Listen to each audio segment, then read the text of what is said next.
సిరిగేది వారంటే ఏంటి? 9 గంటలకు అయ్యగారు చర్చి అంటే 11కి రాదు. అది 9 గంటలకి ఎడబడుతున్నామండి.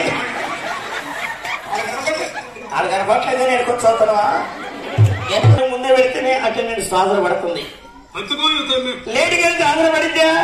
మిరపకాయ వెళ్ళాలంటే 6 కూడా కానీ అయ్యగారు అట్లా చెప్తున్నాం. మొన్న మా ఊళ్ళు కూడా అయ్యగారు చక్కగా వాక్యాన్ని చెప్తుంటే ఎప్పుడు కూడా సంఘం అంతా కూడా ఒకటే నిద్ర గోడకాలు నిద్ర ఏసీ పెట్టారుగా. ఏసీ పెట్టేసరికి అయ్యగారు వాక్యం చదవడానికి బాగా నిద్ర వస్తుంది. అయ్యగారు గమనించి గమనించి గమనించి గమనించి 2-3 వారాలు అయిన తర్వాత అనుమానం తీర్చుకోవాలని అయ్యగారు అడిగారు. ఏమని? ఏమ్మా నేను చెప్పేటువంటి వాక్యం మీకు ఏమైనా అర్థం కావటం లేదా? ఏంటమ్మా? నా భాషా విధానం మీకు తెలియట్లేదా? ఎవరికి వారే మృతులై ఉంటున్నారే తప్ప వాక్యాన్ని ఎవరు వినట్లేదేంటమ్మా అని అడిగారు అయ్యగారు. అప్పుడు సంఘం అంటున్నారు. ఏమని? అయ్యా అయ్యా మీరు చెప్పే మాటలు మాకు అర్థం కాక కాదు. దేవుడు ఏమన్నాడు? 6 రోజులు కష్టపడండి, 7వ రోజున విశ్రాంతి దినము కనుక 6 రోజులు అవశాగని చేస్తే మాకు ఇంటికాడ ఏ సుఖం దొరకట్లేదయ్యా. ఇక 7వ రోజు అంటే ఆదివారం కాబట్టి ఇక్కడ కొండ రాష్ట్ర ఇంటికాడ లేదయ్యా. ఏసీ పెట్టారు, ఎందుకంటే మంచిది ఇంకేముందయ్యా. 6 రోజులు కష్టపడి సేకరణ చేసుకొని ఇంటికాడ సుఖం. చాలా సులువు. అవి తిన్నది కాదు. అవి తినకుండా మర్చిపోయి మనకెళ్ళి చూసారు అనుకో సేవలు చేరతాయి. ఈ నిద్ర లేని సేవలు కూడా తింటారు.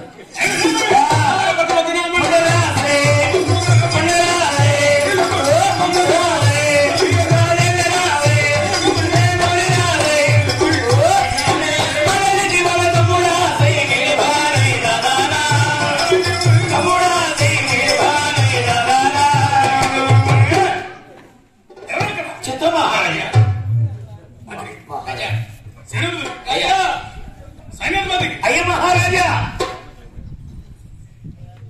ఆ రోజున కష్టపడి ఇస్రాయల్ కష్టపడుతూ రోజుకు పెరిగాడు. అవును రాజా. ఈ రోజు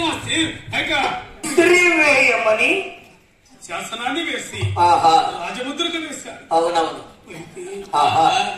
రాజముద్రిక పట్టుకున్న మంత్రులేమి, సమర్థులేమి, సేనాధిపతులేమి, సైన్యాధిపతులేమి, రాజమండ్రులేమి, కత్తులు కట్టారు, ఈటెల బాకులు, బళ్ళాలు పట్టుకుని ఎప్పుడు ఏ స్త్రీల దాపరకు ఎప్పుడైతే రాజమహర్షులు వస్తున్నారు. ఒక తల్లి, అప్పుడే పుట్టిన ఒక తల్లి ఆ బిడ్డకు పాలిస్తుంది. మరొక తల్లి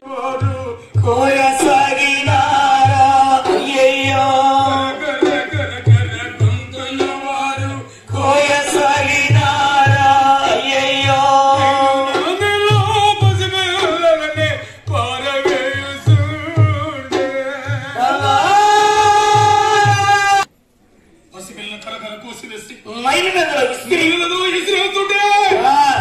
ఎర్రబడిందటండి నైలది. పసి బిడ్డల పసిపిల్లల రక్తముతో ఎర్రబడిపోయిందట.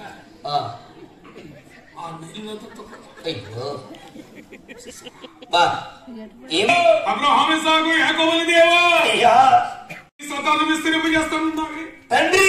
నీ సంతానము ఆకాశంలో ఉన్న నక్షత్ర తాళములే అల్లింపజేస్తున్నాను ప్రభు. నువ్విచ్చిన వాగ్దానం నువ్విచ్చిన మాట ఏమైంది తండ్రి? ఈ కడుగున లేవా తండ్రి? రక్షించలేవా? ఆహాడరావా?